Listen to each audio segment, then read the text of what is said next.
ध्यान संध्या उपासना के क्रम में आज की हमारी यह 29वीं कक्षा है।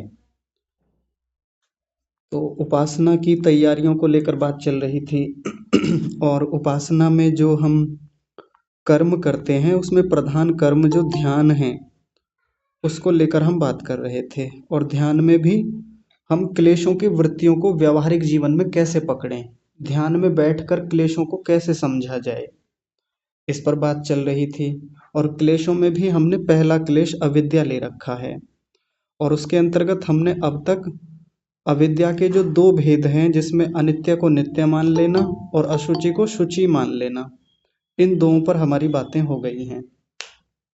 यदि पिछले पाठों में से, पिछली चर्चाओं में से किसी का कोई प्रश्न हो तो आप पूछिए, क्योंकि विचार विमर्श तो चलता ही है। प्रतिबोध की एक प्रक्रिया में ये भी होता ही है कि प्रश्न बनते हैं। कई दिन से प्रश्न के लिए ऐसा अवसर मिला ही नहीं प्रश्नों के लिए तो आज यदि आप में से किसी के प्रश्न हो तो आप पूछ सकते हैं। आप हाथ खड़ा कीजिए।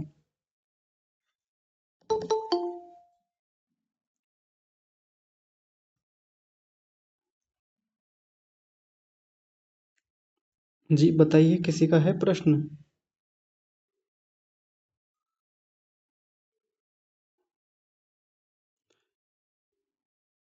हाँ जी, ठीक है। तो वकील साहब हैं, आप बताइए। आचार्य जी, मेरा प्रश्न इससे हटकर है, जो परमिशन हो तो मैं पूछूं।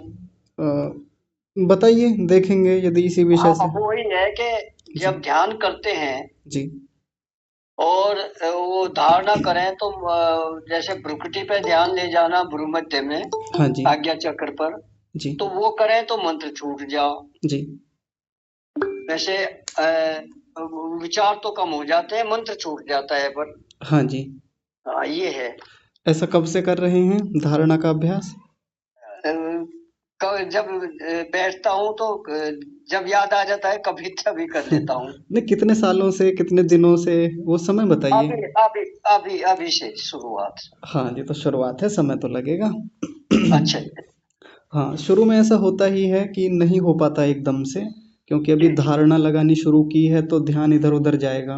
तो पहले धारणा का अभ्यास करूँ, ध्यान ना करूँ? हाँ जी हाँ जी, आप पहले धारणा को ही परिपक्व कीजिए कुछ दिन तक, फिर अच्छा अच्छा। थोड़ा थोड़ा ध्यान लगने लगेगा। जैसे मान लीजिए 1 मिनट ध्यान लगा, 2 मिनट लगा, कोई बात जी नहीं, बहुत बढ़िया है इतना भी। जी जी। लेकिन धारणा पर थोड़ी दिन के लिए आप विशेष काम कीजिए। अच्छा जी अच्छा। हाँ जी, हो जाएगा। बहुत ही बहुत धन्यवाद आचार्य जी। हाँ जी, ठीक है। मंजू माता जी, आप बताइए।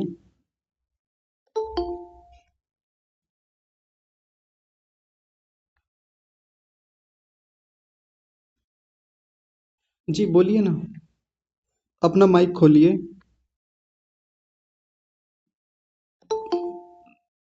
आपकी आवाज नहीं आ रही, माइक तो खुल गया आपका।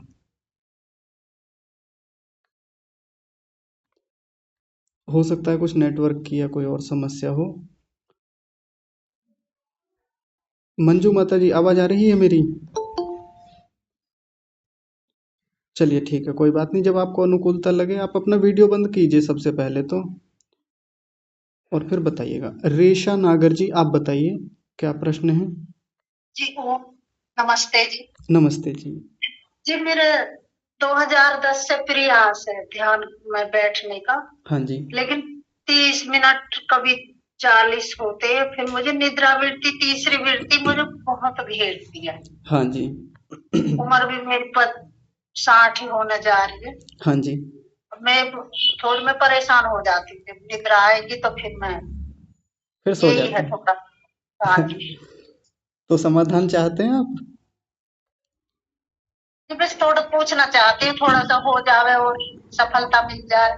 मिल जाएगी सफलता, अभी बताएंगे। देखिए, इसमें क्या कर सकते हैं, सबसे पहले ये देखें कि हम रात में ठीक से निद्रा ले पा रहे हैं या नहीं ले पा रहे।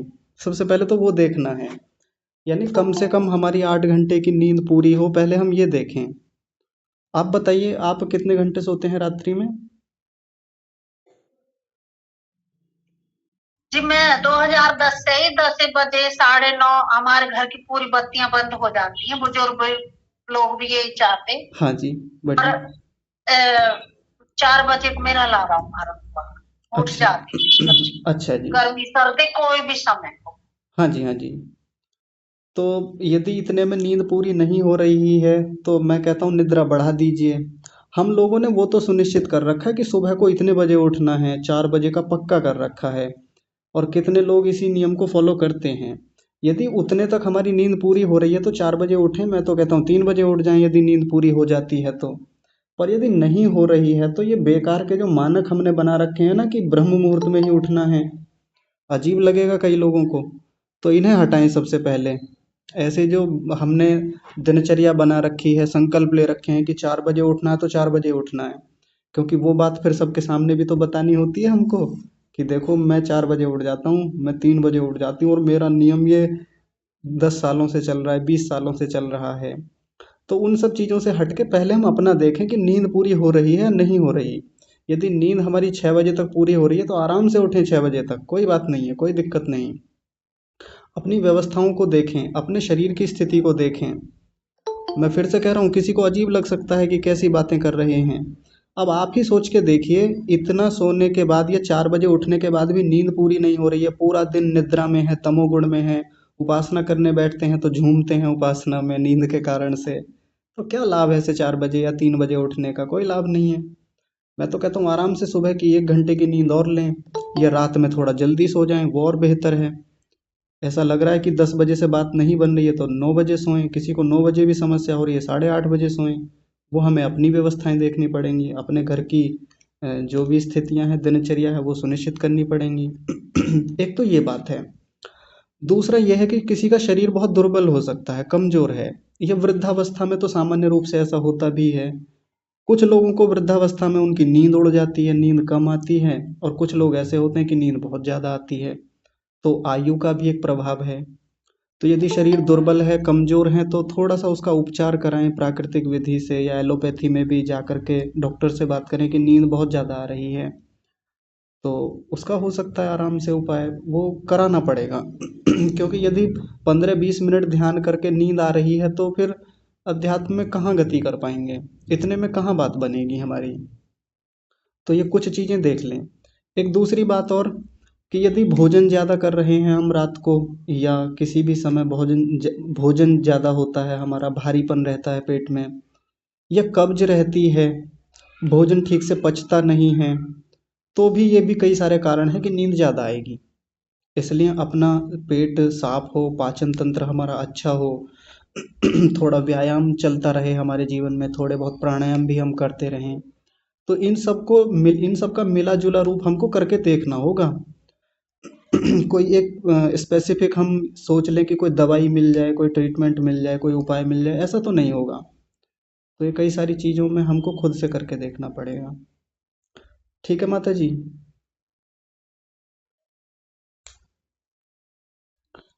चलिए ठीक है। ठीक है। आप सही कह रहे हो, मैं संकल्प के पीछे ज्यादा भाग रही हूँ। हाँ जी, सही बात है। हाँ, आप सही कह रहे हैं। हाँ, और ठीक बहुत है, सारे लोग। धन्यवाद।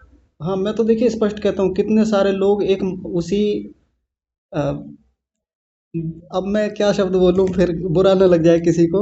एक वो रहता है ना कि दिखावा जैसा, कि देखो ये सुबह उठ जाते हैं जी, ये तो इतने बजे उठते हैं, ये इन्होंने इतने साल से नमक नहीं खाया है, इतने इतने सालों से मीठा नहीं खाया है, इन्होंने दूध छोड़ रखा है, इन्होंने इतने वर्षों से ये कर रखा है। और हमको कहते हुए भी, बताते हुए भी थोड़ा गर्व होता है। भले ही उस चीज़ से हम कितने भी परेशान हो रहे हों, हमारी कितनी भी हानि हो रही हो, लेकिन एक समाज में मानक बन जाता है हमारा, एक छवि बन जाती है, एक परसोना बन जाता है कि हाँ देखो ये ऐसे हैं, इन्होंने एक दिन के लिए भी ऐसा नहीं किया, एक दिन भी नहीं छोड़ा इन्होंने इस चीज़ के पीछे। और फिर हम ढोते रहते हैं, करते रहते हैं। इसका मैं एक बहुत बढ़िया उदाहरण जल्दी से बता देता हूँ आपको। लगभग 5-6 साल पुरानी बात होगी, पता नहीं, मोटा मोटा इतना ही समय है। तो हमारे यहाँ के एक सन्यासी थे, उनका नाम स्वामी धर्मेश्वरानंद सरस्वती जी था। एक गुरुकुल के संचालक थे। तो एक दिन कहीं जा रहे थे अपनी बोलेरो गाड़ी में, तो रास्ते में जाते समय अचानक से कुछ हुआ और उनको हार्ट अटैक हो गया।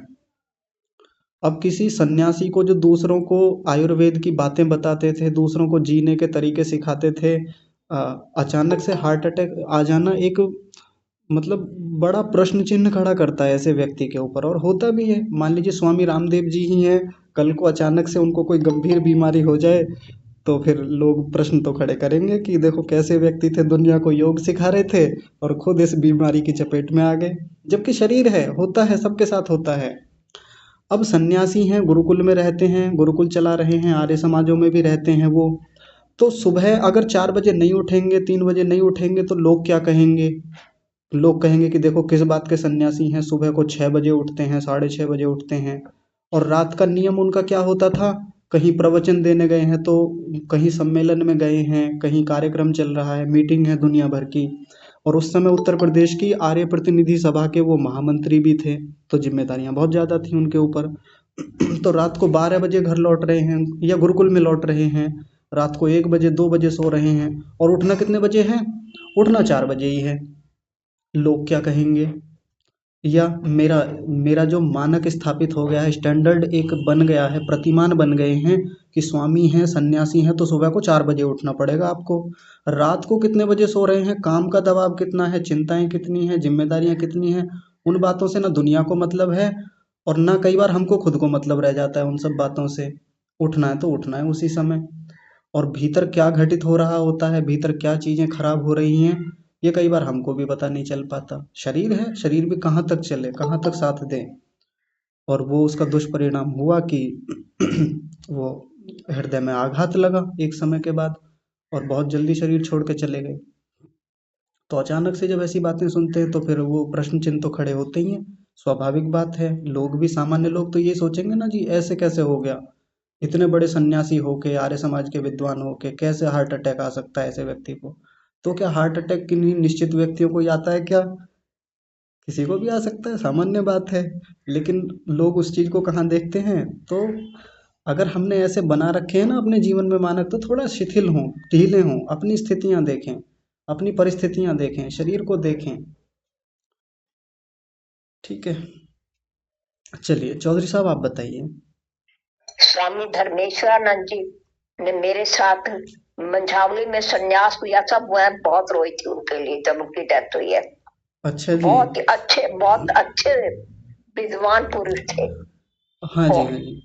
आज 19 दिसंबर है और 25 दिसंबर के दिन शायद उनका जन्मदिन आता है। जी बिल्कुल ठीक कह रहे हो, और उन्हीं दिनों में इन्होंने संन्यास लिया था। हाँ जी, हाँ जी। तो मंझावली में संन्यास लिया स्वामी चित्तेश्वरानंद जी से। जी। और कुछ दिन पहले देहरादून आए, मुझे अपनी गाड़ी में बिठा के हाँ जी। तपोवन ले गए कि मेरे को तपोवन का रास्ता नहीं आता, तू मुझे दिखा। जी। और मैंने उनको तपोवन में, महाराज जी तपोवन में थे, वहां जाकर उनके दर्शन किए, वहीं बैठ के हमने हाँ। खिचड़ी खाई और वापस इकट्ठे आए, मुझे छोड़ा। हाँ जी। मैं भूल नहीं सकती। हाँ, चलिए ठीक है, तो वो अलग की बातें हैं। जी चौधरी साहब आप बताइए। जी आचार्य जी सादर नमस्ते। नमस्ते जी। आवाज ठीक आ रही है आचार्य जी? हाँ जी, अच्छे से आ रही है। आचार्य जी मुझे थोड़ा सा जो केनोपनिषद का जो श्लोक था, हाँ जी, जिस पर 2 दिन चर्चा हुई, तीसरे दिन आपने उसका समाधान किया जी, उसी पे थोड़ा सा स्पष्ट करना है आपसे। हाँ जी। एक तो इसमें ये चीज आई कि यदि इस जन्म में हमने ईश्वर को नहीं जाना जी, तो जानने से मतलब मोक्ष है या ईश्वर के गुण कर्म स्वभाव जो हैं उनको जानने से मतलब है? व्यापक बात है वो कथन जो है एक व्यापक सेंस में है कि ईश्वर को प्राप्त करने के सेंस में या मुक्ति तक जाने के सेंस में। क्योंकि परमात्मा की प्राप्ति के बाद तो मुक्ति होनी स्वाभाविक ही है। हालांकि मुक्ति सबसे बाद की बात होती है, उससे पहले परमेश्वर का साक्षात्कार होता है। और परमेश्वर का साक्षात्कार होने का मतलब ही परमात्मा को जान लेना है, गुण कर्म स्वभावों को जान लेना है, परमात्मा का प्रत्यक्ष हो जाना है, परमात्मा को पा लेना है। तो ये अलग अलग जो शब्द चलते हैं, इन सब का एक ही भाव है, ऐसा वहां कहा गया है। क्योंकि आचार्य जी यही वाला विषय जी, कठोपनिषद में भी दिया गया है। अच्छा और जी। वृहदारण्यक में भी दिया गया है। हाँ जी, और कठोपनिषद में जो दिया गया है जी, उसमें जानने से मतलब यह है कि आपने इस जन्म में उसको जान लिया तो फिर अगले जन्म में शरीर धारण करने के बारे में लिखा हुआ है। और ऐसे ही ये जो वृदारण्य में भी है, थोड़ा सा ये इसी का वो हो रहा था। और दूसरा आचार्य जी, इसमें एक चीज ये है जी कि हम लोग जो इस पढ़ रहे हैं, ये जो आपने जो ये 20-25 दिन से चल रहा है, जी ये साधन पाद के रूप में शुरू हुआ है। और साधन पाद के रूप में शुरू में ये आया था कि ये वित्थान काल वालों के लिए है, योगियों के लिए नहीं है। जी जी आचार्य जी। नहीं, साधन पाद के हेलो। रूप में है ऐसा नहीं है। ये जो कक्षाएं अलग से शुरू की हैं ये इसलिए की हैं कि हम आज तक जितना पढ़े हैं उसको प्रयोगात्मक रूप में कैसे देखें, उसका क्रियात्मक रूप कैसे लाएं, यानी जो चीज़ें पढ़ी हैं अब उन पर अप्लाई करें। अब हम ध्यान संध्या में जाकर भी इन चीज़ों पर काम करें। तो कोई ये नहीं है कि दूसरे पाद से ही संबंधित सब बातें हो रही हैं। प्रथम पाद की भी कितनी सारी बातें हैं, मन को लेकर के, वृत्तियों को लेकर के, समाधि को लेकर के, ये सब प्रथम पाद में आया है। और दूसरे पाद में तो अभी अष्टांग योग आया भी नहीं है, तो उसकी भी जी चर्चा हम कर रहे हैं। और बहुत सारी ऐसी बातें हैं जो अभी आगे दूसरे पाद में भी होनी हैं, होनी शेष हैं। उन पर भी मैं मोटी मोटी बातें अभी रख रहा हूँ ताकि एक दृष्टि बनती रहे, थोड़ा हम उन पर काम करते रहें तो पढ़ने का आनंद और बढ़ जाएगा जब हम योग दर्शन अब फिर से शुरू करेंगे कुछ दिन में। क्योंकि इसी में गुरु जी पहले ही जो सूत्र था उसमें क्रियात्मक, उसमें जो बताया गया था 3 चीज बताई गई थी। हाँ जी, तप, स्वाध्याय, परिनिधान। हाँ जी, और तप में पहले ये बताया गया था जो भी हमारे द्वंद्व है, जी, यानी कि सुख दुख, लाभ हानि, मान प्रतिष्ठा में हमें जो है विचलित नहीं होना चाहिए, एकता ही रखना चाहिए। हाँ जी, तो इसमें जो पहली वो थी कि भाई यदि हमने इस जन्म में उसको नहीं पाया तो हमारा सर्वनाश है जी, तो ये तो फिर उस वाली परिभाषा से अनुकूल नहीं हुआ मामला। अनुकूल कैसे नहीं हुआ बताइए। उसमें आगे ये लिखा ना कि सर्वनाश है आपका, तो सर्वनाश भाई हमें तो फिर तब उस जो तप की जो परिभाषा बताई गई थी उसके हिसाब से जो है हमें तटस्थ रहना है। अब आगे और अगली ही लाइन में फिर लिखा उन्होंने कि जो भिन्न भिन्न जड़ चेतन पदार्थ हैं उनका चिंतन करके और हम मृत्यु को प्राप्त करके फिर अगले लोक और जन्म में उसमें जो है अमृत को प्राप्त हो जाएंगे। तो ये जो थोड़ा सा इसको जो थोड़ा स्पष्ट करेंगे क्या? तप का ऐसा मतलब कहाँ से ले लिया कि तटस्थ रहना है? जी आप बताइए, ऐसा कहाँ मतलब बताया गया?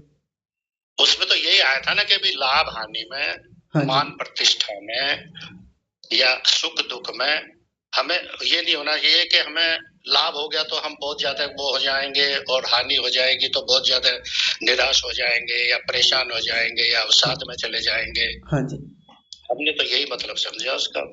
हाँ ठीक है। यानी हमारे सामने जो भी दुख आए, पीड़ाएं आए, बहुत अधिक सुख आए तो हम कोशिश करें कि हम उन सबको सहन कर सकें। सहन वाली बात मुख्य थी वहाँ पर। और ये जो हमने प्रसंग अभी पिछले दिनों किया कि परमात्मा को इसी जन्म में नहीं जाना तो फिर महाविनाश है, तो इनमें कोई ऐसा कॉन्ट्रडिक्शन है ही नहीं। यदि हम परमात्मा को जानेंगे तो ये द्वंद्व तो सामने आएंगे ही और सहन करना ही है। परमात्मा को प्राप्त करने की प्रक्रिया में जो हम साधना करेंगे, तपस्या करेंगे, तो ये द्वंद्व आएंगे, सहन करना है उनको और आगे बढ़ना है, परमेश्वर को पाना है। तो इनमें कोई ऐसा कॉन्ट्रडिक्शन मुझे तो नहीं दिख रहा। आपको पता नहीं जो ये कैसे लगा? महाविनाश वाली बात आई ना कि महाविनाश में आके आदमी जो है, जैसे आपने वो किसान का उदाहरण भी दिया था हाँ जी, कि भाई वो बहुत ज्यादा परेशान हो गया वो जो। हाँ तो उदाहरण को देखिए, जब भी कोई उदाहरण दिया जाता है ना तो उदाहरण का उतना ही हिस्सा लिया जाता है जितना समझाने के लिए कहा गया है। अब उदाहरण की सारी बातें अप्लाई करने लगे तो उदाहरण में और सिद्धांत में अंतर नहीं रह जाता फिर, तो बस उतना ही लेना चाहिए। यानी वो उदाहरण बस इसलिए दिया गया था कि जब व्यक्ति अपना सर्वनाश देखता है तो फिर सब चीज़ें छोड़ करके वो फिर अपने नाश को बचाने के लिए प्रेरित होता है, काम करता है उसके लिए, उसकी ओर प्रयत्न पुरुषार्थ बढ़ जाते हैं। वहाँ ये समझाना उद्देश्य था ही नहीं कि बेचैन हो जाएगा व्यक्ति, भीतर से उत्कंठित हो जाएगा, परेशान हो जाएगा, विचलित हो जाएगा। ऐसा तो मैंने वहाँ भी प्रयोजन नहीं रखा। यानी जब व्यक्ति सर्वनाश कहीं विनाश देखता है तो वो तेजी से गति बढ़ाता है, अपनी गति बढ़ाएगा और कोशिश करेगा कि सहन करते हुए उन सब चीज़ों को, सहज रहते हुए उस विनाश को कम से कम कर सके या बचा सके वहाँ से। तो तब तो करेगा वो भी, वहाँ भी इन दोनों बातों में कोई ऐसा विरोधाभास दिखेगा ही नहीं फिर। ठीक है जी। जैसे पढ़ते भी हैं हम और आप लोग भी बताते हैं कि एक जन्म में तो ईश्वर को प्राप्त करना लगभग असंभव ही बताया, ऋषि ने भी बताया और उसमें जन्म भी बहुत सारे बताए हैं। हाँ जी। तो उस हिसाब से भी जो है ये जो प्रकरण है इसमें थोड़ी सी अनिश्चितता हो रही है कि भाई एक ही जन्म में हम कैसे प्राप्त कर लेंगे ईश्वर को। हाँ जी, हाँ जी। यानी सत्यार्थ प्रकाश में जो ऋषि दयानंद ने स्वयं से प्रश्न किया और फिर उसका समाधान किया, प्रश्न ये है वहाँ पर कि मुक्ति कितने जन्मों में होती है, और उसका समाधान ऋषि दयानंद खुद करते हैं, कहते हैं कि मुक्ति तो कई जन्मों में होती है। और यहाँ जो प्रसंग आया उसमें यह है कि यदि इस जन्म में परमात्मा को नहीं पाया तो महाविनाश है, महाविनाश है, सर्वनाश है। तो ये मन में प्रश्न आता ही है कि एक तरफ तो ये एक ऋषि तो ये कह रहे हैं कि मुक्ति तो कई जन्मों में होगी, कई जन्म लग जाएंगे, और इधर कह रहे हैं कि यदि नहीं पाया तो सर्वनाश है, इसलिए भूत भूत में देख करके अमृत को धीर लोग जो हैं वो अमृत को प्राप्त होते हैं, परमात्मा को प्राप्त होते हैं। तो उधर तो ये कहा कि मुक्ति कई जन्मों में होती है, बिल्कुल सही बात है, क्योंकि यदि एक जन्म को हमने सही से नहीं जिया, सही से उसमें पुरुषार्थ नहीं किया, तो सीधी बात है कि अगले जन्मों तक तो गाड़ी जाएगी और कितने सारी योनियों में से घूम के आना पड़ेगा, फिर से मनुष्य शरीर मिलेगा, फिर से आना पड़ेगा, ये प्रक्रिया तो चलती ही रहेगी। और यही बात यहाँ भी हमने देखी कि यदि इस जन्म में परमात्मा को नहीं पाया तो सर्वनाश है, यानी कितनी योनियों में जाना पड़ेगा और हमें भी वो सेवाएं देनी पड़ेंगी।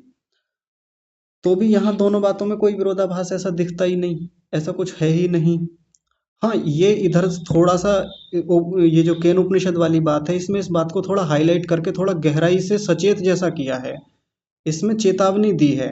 इनके भी ये कहने का मतलब नहीं है कि मुक्ति इसी जन्म में मिल ही जाएगी, ऐसा इनका कोई कथन यहाँ है भी नहीं और तात्पर्य भी नहीं है कि इसी जन्म में मिलनी है, इसी में ही मिलनी चाहिए और आपको इसी के लिए प्रयास सारे करने चाहिए, इसमें नहीं मिली तो फिर संभावना ही खत्म है।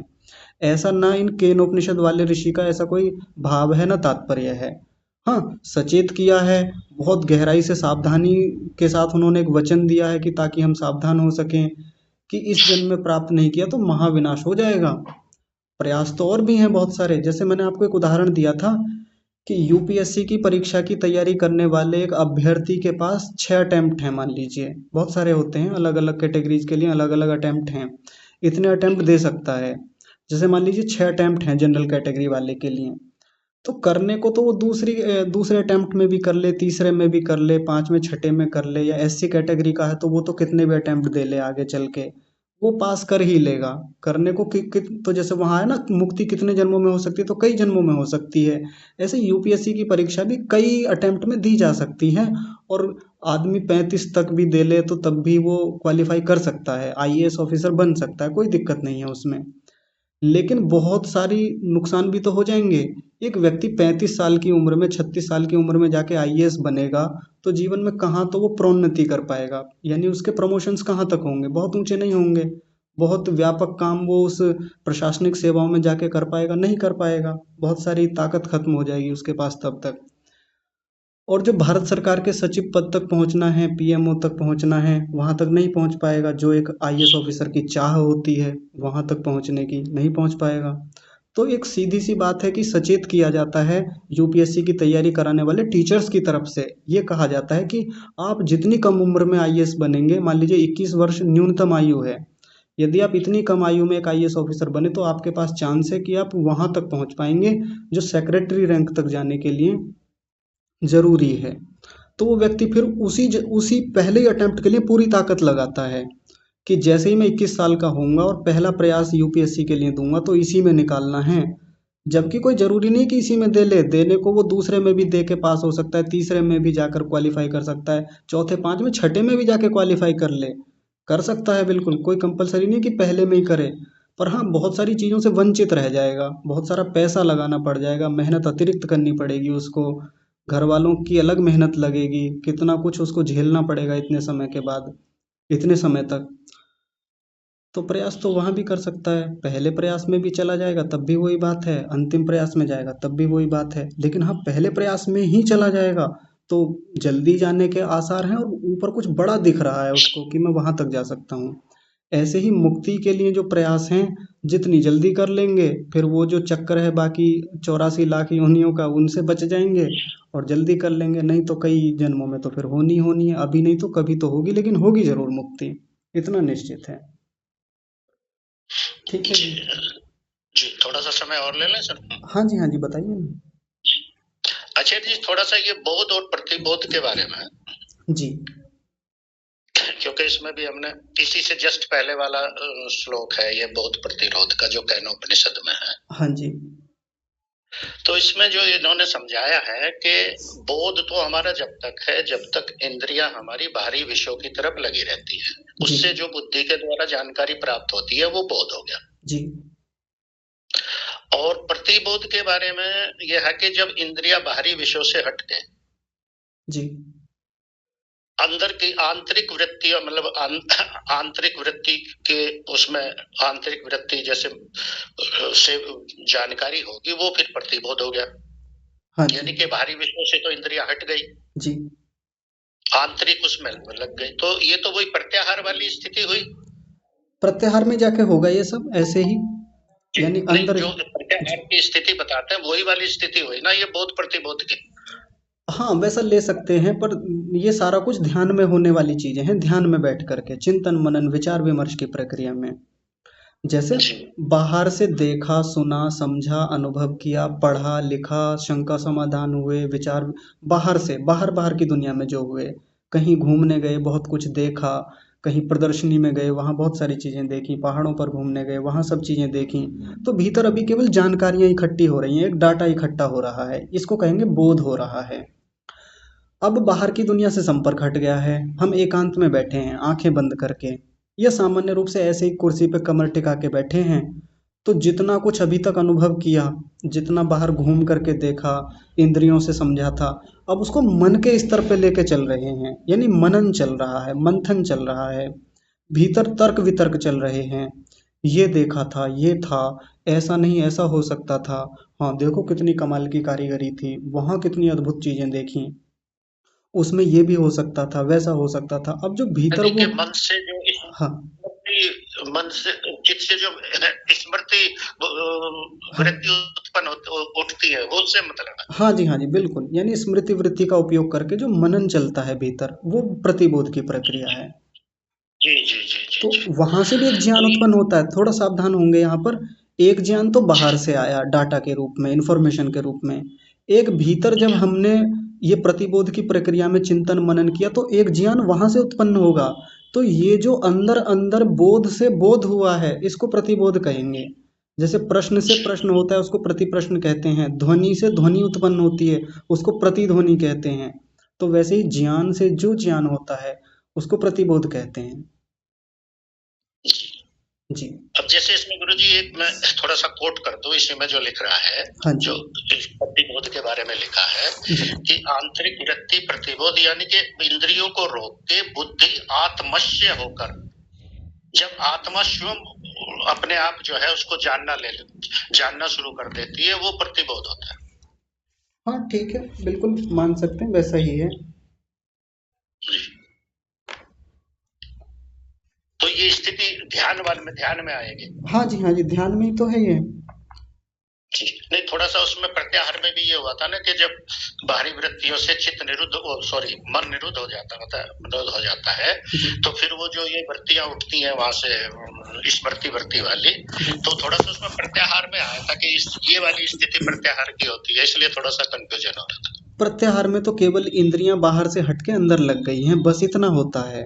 बाकी चिंतन मनन तो ध्यान में ही तो होता है, मैं तो कई बार कह चुका हूँ। जी जी जी जी जी, हाँ जी। धन्यवाद जी ठीक है। विजय लक्ष्मी माता जी आप बताइए।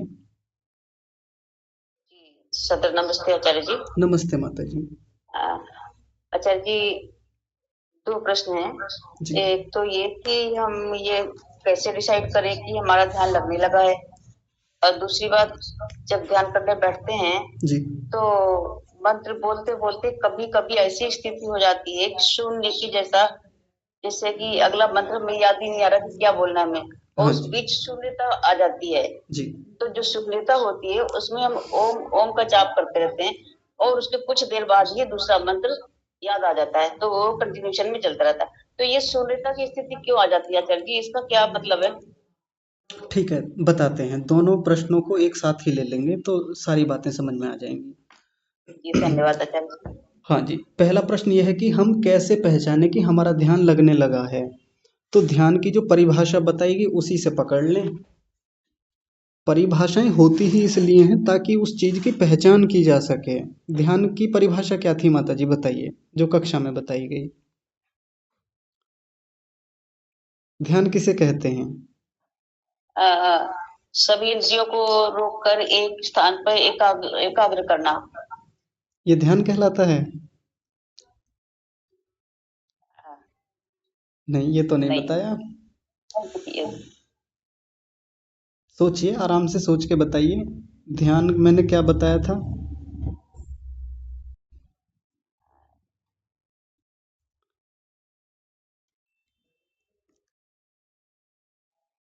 कोई बताएंगे ध्यान क्या होता है? कोई भी बताइए, इतने सारे लोग हैं, लगभग 70 लोग कक्षा में हैं, कोई बताइए।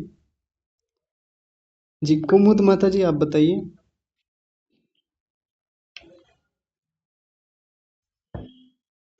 कुमुद माता जी, हाथ खड़ा किया आपने। नमस्ते आचार्य जी। नमस्ते माता जी। हाँ, सांसारिक विषयों को हटाना है और ईश्वर के गुणों का ध्यान करना है। ऐसा बताया था कक्षा में? मुझे तो यही पता है आचार्य। हाँ ठीक है, कोई बात नहीं, चलिए और देख लेते हैं जल्दी से। अनुपमा दीदी, आप बताइए। साधना नमस्ते जी। नमस्ते जी। ध्यान में जो हमारे भीतर वृत्तियां हैं उनको देखना और प्रतिपक्ष भावना से उनको कमजोर करना। ठीक है, ऊपर ऊपर से मोटा मोटा बताया है, लेकिन ध्यान की जो सटीक परिभाषा बताई वो कौन बताएंगे? ये भी है, ध्यान इसे कह सकते हैं। मैं बताऊंगा आचार्य जी। हाँ जी, हाँ जी, बताइए। जब मन एक विषय में एकतांता के रूप में जो है लगा रहता है, एक ही विषय है और उसी एक विषय की एकतांता है, उसमें बिल्कुल कहीं कोई ब्रेक नहीं होना चाहिए। जी बहुत सुंदर, बहुत बढ़िया। तत्र प्रत्येकतानता ध्यानम, ये परिभाषा है, बताई थी विस्तार से खोल करके।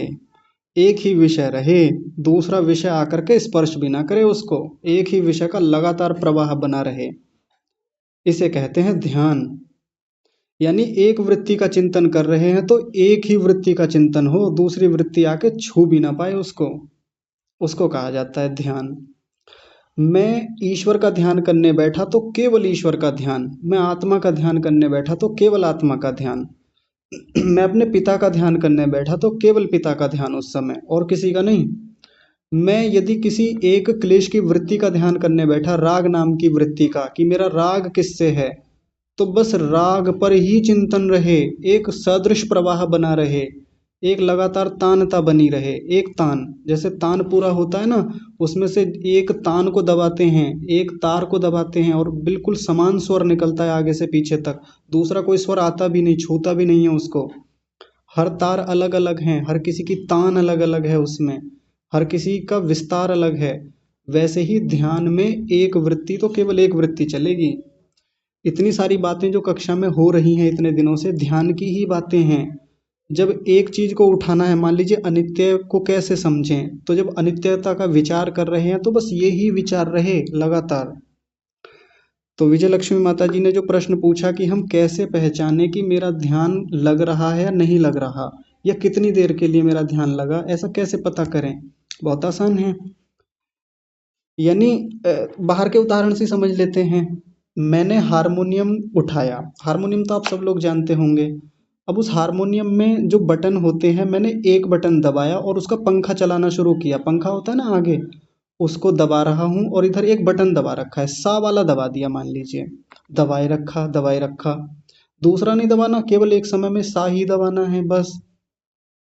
और दबा करके 1 मिनट तक दबाया और दबा दबा करके वो स्वर निकालते रहे, फिर बंद कर दिया, हाथ हटा लिया, अंगुली उठा ली, तो हमें पता चल जाता है कितनी मिनट तक निकला स्वर, 1 मिनट तक, क्योंकि 1 मिनट तक दबाया था और उतने समय में हमने दूसरा कोई छुआ भी नहीं था। तो केवल 1 मिनट तक ध्यान एक तानता रही, एक स्वर रहा, क्योंकि हम उसी पर केंद्रित थे, हमने दूसरा बटन भी नहीं दबाया, पंखा भी 1 मिनट तक चलाया था, सीधी बात है। तो वैसे ही ध्यान में जब हम जाएंगे तो हमने कितनी देर तक एक ही वस्तु को छुए रखा, यानी एक ही वस्तु पर हम केंद्रित रहे, एक ही वस्तु का चिंतन बना रहा, विचार बना रहा, दूसरी वस्तु वहां तक आई भी नहीं, दूसरी वस्तु का कोई ख्याल कोई विचार आया भी नहीं, उतनी देर तक ध्यान माना जाता है। अगर बीच में अचानक से कोई और वस्तु का ध्यान आ गया तो पहले वाला ध्यान टूट जाएगा, फिर से लगाना पड़ेगा, फिर से लगाएंगे, कोई बात नहीं, टूटता है ध्यान, क्योंकि शुरुआत कर रहे हैं हम लोग ध्यान की, तो ध्यान टूटता है। कभी 1 मिनट तक के लिए अच्छा लगेगा, फिर कोई और चीज़ का ध्यान आ जाएगा भीतर, फिर धारणा पर जाकर मन को लगाएंगे, जहाँ धारणा का अभ्यास कर रखा है ना, फिर से ध्यान को लगाएंगे उसी चीज़ पर जिसका अब तक चिंतन चल रहा था, ऐसे करना होता है। तो वो तो खुद भीतर पता चल जाता है कि मैं एक विषय पर कितनी देर तक केंद्रित रहा, तो उससे पता चल जाता है कि इतनी देर तक मेरा ध्यान रहा। माता जी समझ पा रहे हैं आप? जी आचार्य जी। हाँ जी। और दूसरा प्रश्न जो आपने पूछा था कि एक समय के बाद ध्यान में एक ऐसी स्थिति बनने लगती है जब शून्यता जैसी हो जाती है, ना मंत्रों का जप चलता है ना कुछ चलता है, पर आपने इतने में भी एक बात कह दी थी कि ओम ओम चलता रहता है, ना उस समय कुछ बोध होता है ना कुछ जानकारी हो रही है, कुछ नहीं है, सामान्य वो तमोगुण जैसी स्थिति मान सकते हैं उसको। तमोगुण में भी कोई बोध नहीं होता, भीतर कुछ चल रहा है तो चल रहा है, नहीं चल रहा तो नहीं चल रहा, क्योंकि यदि सत्वगुण की स्थिति है तो सत्वगुण की स्थिति में बोध होता है उस चीज का जिसका ध्यान करने बैठे हैं, भले ही चाहे ओम का जप ही चल रहा है, यदि सत्वगुण अपने अच्छे खासे उभार पर है तो फिर बोध होगा, वहां पर कुछ ना कुछ ज्ञान होता रहेगा, निरंतर ज्ञान की स्थिति बनी रहेगी।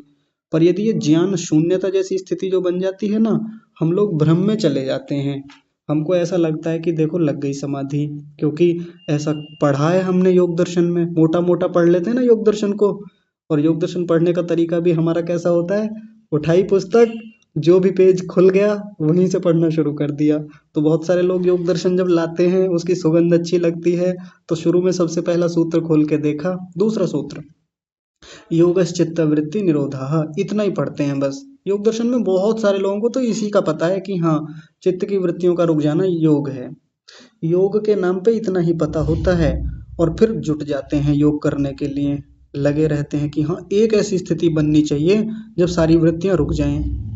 और जबकि हमारी पिछले 27-28 दिन से चर्चा ये चल रही है कि अभी वृत्तियां ही पकड़नी है, पहले वृत्तियां आए, जितनी आए आने दें, कोई दिक्कत नहीं है, उन वृत्तियों की पहचान करनी है, बल्कि और उठानी है वृत्तियां, इन पे काम करना है, इनको पहचानना है कि कौन सी रोकनी है कौन सी नहीं रोकनी। लेकिन हम क्या सोचने लगते हैं कि देखो अब तो कोई वृत्ति नहीं आ रही, बिल्कुल शून्यता जैसी स्थिति हो गई है, तो समाधि मान लें, चित्त वृत्ति निरोध मान लें नहीं, चित्त वृत्ति निरोध नहीं है ये। ज्ञान शून्यता का मतलब होता है कि तमोगुण की स्थिति है, कोई बहुत बेहतर स्थिति नहीं है। हाँ इतना कह सकते हैं कि फालतू के विचार नहीं आ रहे हैं उतने समय तक, बेकार की चंचलता नहीं है जो बहुत भटकाती रहती है हमको, इतना सा लाभ तो कह सकते हैं, बाकी कोई बहुत उन्नति वाली बात ये है नहीं। और अगर ऐसा हो रहा है तो सीधी बात है कि तमोगुण का प्रभाव ज्यादा है शरीर में, मन में, शरीर में भी और मन में भी। यदि ऐसी ज्ञान शून्यता जैसी स्थिति आती है, क्योंकि हम जब योग दर्शन का प्रथम पाद पढ़ के आए हैं तो हम वहां तमोगुण का लक्षण जान करके आए थे। तमोगुण का लक्षण ही होता है जड़ता, ज्ञान शून्यता। जिस व्यक्ति का तमोगुण बढ़ा हुआ होता है उसको ज्ञान बोध ज्यादा होता नहीं है चीजों का, जैसे शराबी होता है, जैसे बहुत आलसी व्यक्ति होता है, उसको पढ़ाओ समझाओ समझता नहीं है, कितना भी समझा लें।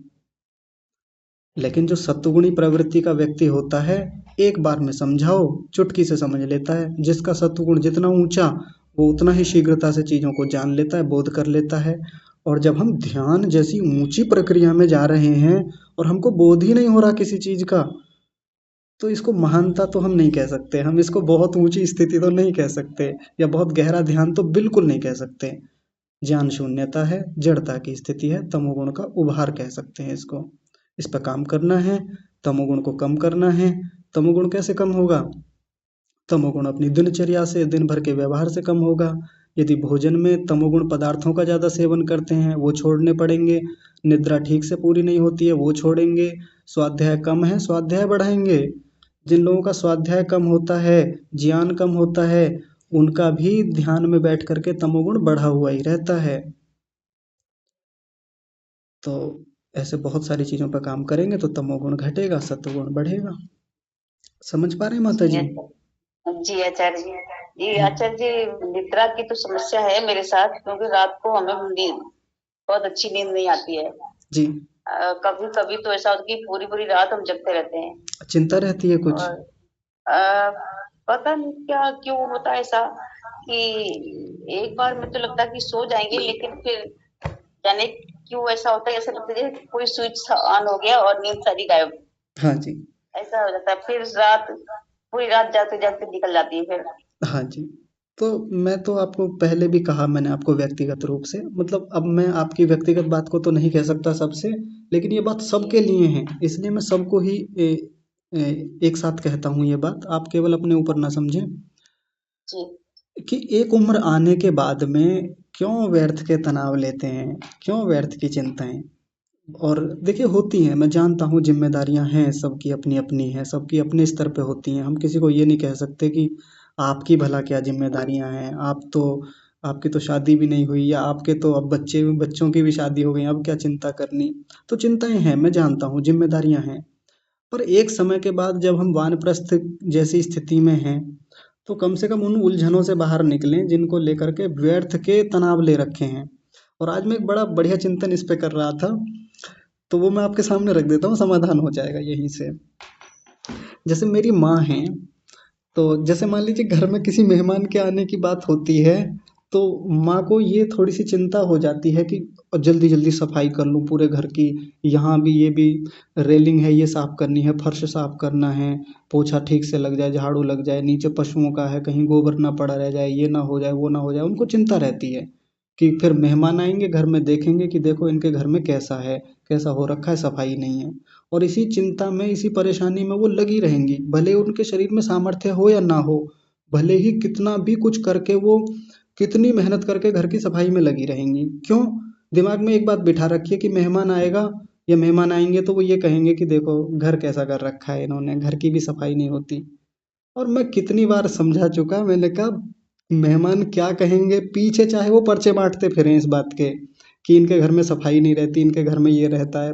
करने तो जो बाहर कर रहा है, कहीं दुनिया भर में जाके प्रचार करे, कुप्रचार करे, करने दो, कोई दिक्कत नहीं। और सामने आके बात करे तो फिर बात करो कि पहली बात तो ये गाँव है, गाँव में धूल होती ही है, गाँव में ये सब चीज़ें होती ही हैं। और गाँव में भी हम किसान हैं, किसान के घर में धूल नहीं होगी, ये गंदगी कबाड़ नहीं होगा तो कहाँ होगा? होता है, सामान्य बात है। और जब घर में और कोई सफाई करने वाला है नहीं, अकेली आप हैं या मैं हूँ, और कुछ ऐसा इतने लोग हैं नहीं जो सफाई करें, पशुओं का काम अलग, खेत का अलग, घर का अलग, तमाम चीज़ें हैं। और इतने में कहीं गंदगी रह गई, कोई मेहमान आ गया और उसने गंदगी देख ली, साफ नहीं कर पाए हम किसी व्यस्तता के कारण से, और मेहमान जाके दुनिया भर में प्रचार करे, भाड़ में जाए ऐसा मेहमान। सीधा बोलता हूँ, भाड़ में जाए। तो इसमें चिंता क्यों करनी? पर नहीं, तनाव इस चीज को लेके है कि मेहमान क्या कहेंगे। ऐसी ही हमारी व्यर्थ की चिंताएं बहुत हैं जीवन में, जो एक 60-70 की उम्र तक आकर भी वो चिंताएं खत्म नहीं हो रही हैं। व्यर्थ में कुछ जिम्मेदारियां तो बेकार में उठा रखी हैं, जिनसे हमें मुक्त हो जाना चाहिए था अब तक, वो लेके बैठे हुए हैं। जो जिम्मेदारियां सौंप देनी चाहिए थी बच्चों को, संतानों को या बाकियों को ना, वो हम कर लेंगे, ये हम कर लेंगे ना, क्योंकि अभी आत्मोन्नति तो हो चुकी है हमारी, ये जिम्मेदारियां हमको लेके बढ़नी है। तो मैं कहता हूँ आत्मोन्नति सबसे पहले है। बेकार की चिंताएं, दबाव, तनाव, जिम्मेदारियां जो हैं उन्हें छोड़ें, जितना करने का है उतना करें अपने सामर्थ्य से। बाकी वही शब्द याद रखें, भाड़ में जाएं, लेट गो करें सब चीज़ों को जो बेकार की हैं। मेरा ये शैली थोड़ी कहने की अलग है, लेकिन मैं तो यही करता हूँ, सीधी बात है। ठीक है माता जी? जी ठीक है आचार्य जी। हाँ, सहजता आप से ठीक लीजिए। ठीक कह रहे हैं आप, काम का दबाव तो रहता ही है। हाँ जी, सहजता से लें चीज़ों को, एक समय आएगा, मैं तो आप सीधा कहता हूँ। तनिक रुकिए। आपने जो जितनी बातें कही, आपने जितनी बातें विजय लक्ष्मी जी के लिए कही हैं, जी। वो 100% कही है। हाँ जी। हाँ, मैं जानता हूँ ना माता जी को, एक बार बताया था इन्होंने वो सब, इसीलिए मैंने उसी के आधार पे कहा है। और देखिए, तनिक म्यूट कीजिए। देखिए, मैं एक बात बताता हूँ सभी को, बहुत महत्वपूर्ण है। आप सोच के देखिए 10 साल पहले का, मोटा मोटा बस 10 साल पहले का, कोई जीवन में समस्या आई होगी, कोई जिम्मेदारी रही होगी, कोई तनाव आया होगा। आज सोच के देखें कि जिस उस 10 साल पहले की समस्या के लिए इतने मरे जा रहे थे, इतने परेशान थे, तनाव में थे, आज है वो समस्या? कुछ भी नहीं है, फालतू की चीज़ों के लिए लड़ रहे थे। हम 20 साल पहले जाएं, उस समय किसी चीज़ के लिए झगड़ रहे होंगे, परेशान होंगे, तनाव में होंगे, जबकि उतनी महत्व की बात थी भी नहीं। और आज आके यहाँ देखें तो बेकार में ही लड़ रहे थे, हम परेशान थे उस चीज़ के लिए, कितना समय उसके पीछे खराब किया। जबकि कोई छोटा सा काम करके या वहाँ से हट जाने से या इग्नोर कर देने से वो समस्या ऐसे ही हल हो जाती, लेकिन उसके पीछे महीनों खराब कर दिए। तो यहाँ 60 70 80 की आयु तक आते आते भी एक व्यर्थ का दबाव ले रखा है, तनाव ले रखा है। और जिस दिन जीवन का अंतिम दिन आएगा ना, उस दिन ये महसूस होगा कि पूरा जीवन ही उन व्यर्थ की चीज़ों में निकाला है जिनमें नहीं निकालना चाहिए था, और जिनके लिए किया है उसमें से आज कोई भी साथ नहीं है उनमें से। और अंततः तो बस वही चीज़ साथ जा रही है आज मेरे, जो मैंने अपने लिए की। और इन सब बातों को कहने का ये प्रयोजन बिल्कुल नहीं होता कि घर छोड़ दें, घर वालों को लात मारें, घर वालों को छोड़ दें, हटाएं, घर से निकल जाएं, स्वार्थ पे जाके टिक जाएं, या बस अपना अपना करें, अपना खाना अपना कमाना। वो प्रयोजन मेरा बिल्कुल नहीं होता। मैं हमेशा कहता हूँ, पूरी प्रसन्नता से कर्तव्यों को करें, जितना सामर्थ्य है उतना करें, जितने में मन प्रसन्न रहे उतना तप करें। तप की परिभाषा में भी हम देख के आए हैं, तप, मेहनत, पुरुषार्थ उतना ही करना चाहिए जितने में मन खुश रहे। और उससे अतिरिक्त जाके कर रहे हैं, मन खिन्न हो रहा है, मन बेचैन है, नींद नहीं आती है जी, उपासना में वही विचार आते हैं। तो क्या लाभ इतनी उम्र का, क्या लाभ इतनी अनुभवों का, जो इतने जीवन में इतने अनुभव लिए? उससे तो बढ़िया हम जैसे बालक ही है।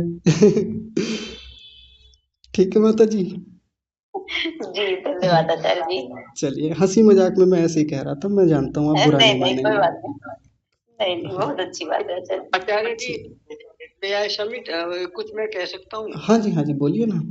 आचार्य जी, इसमें जो अनिद्रा वाली बात है, थोड़ी नींद वाले, इसमें मेडिकेशन का भी थोड़ा सा सहारा ले लें। जैसे मेधावटी है, हाँ जी। स्वामी रामदेव ने मेधावटी निकाली है, उसमें ये है आपकी, ये क्या, अ, कुछ औषधि है। जी। तो 2 घंटी मेधावटी सुबह शाम ले, जी। खाने के बाद और सोते समय ले, तो उससे समस्या दूर हो जाती है। दूसरी एक और बात है, एक मेदेष्टि निकाली है उन्होंने, हाँ जी, हाँ जी। उसकी धूम्र चिकित्सा होती है, यानी हवन करते हैं उसमें डाल लो, या फिर हवन की थोड़े से भी कोले लेकर उसमें सूंघे, तो जी। उससे ये समस्या दूर हो जाती है। हाँ जी। मेदेष्टि तो मेधावटी, हाँ जी, हाँ जी। मेदेष्टि तो सूंघनी पड़ेगी अग्नि में डाल के, और मेधावटी वैसे कोड़ी है, जी जी ये जी। समस्या दूर हो जाएगी। पर दवाइयाँ भी वहाँ काम करती हैं जब व्यक्ति बाहर की उन चिंताओं से मुक्त हो, कि जो। वो तो आपने बता ही दिया। हाँ जी, हाँ जी। वो तो आपने अलोंग विद आपके जो आपने जो ट्रीटमेंट दिया उसके साथ है ये तो। हाँ जी, हाँ जी, बिल्कुल। जी जी। हाँ जी, हाँ बहुत बढ़िया। जी जी। अच्छा, तो माता जी, आप पतंजलि के स्टोर पर या किसी अच्छे चिकित्सक से भी इस बारे में सलाह ले लें कि निद्रा की ये समस्या है, तो वहाँ से भी समाधान मिलेगा। जी ठीक है आचार्य जी, चलिए, ठीक है। तो धन्यवाद। हाँ, चलिए, आज की कक्षा को विराम देते हैं। कल की एक विशेष चर्चा रहेगी, कल आप जुड़िएगा कक्षा में। आज की कक्षा को विराम देते हैं। आप सभी को सादर प्रणाम।